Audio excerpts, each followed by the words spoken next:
This is a bushingfix.com installation video for the JE1KIT. For this cable, it has a two-piece bushing, has a rubber surround piece with a plastic inside piece which tends to break.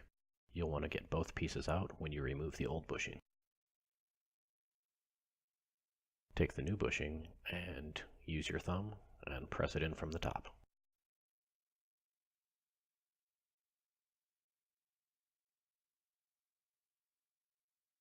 For the other style cable with the metal cable end, it's a little bit tighter fit, so it'll be a little bit more difficult to press the bushing into place, so you might find it helpful to place the bushing upside down on a flat surface and press down on the cable end until the bushing installs into place.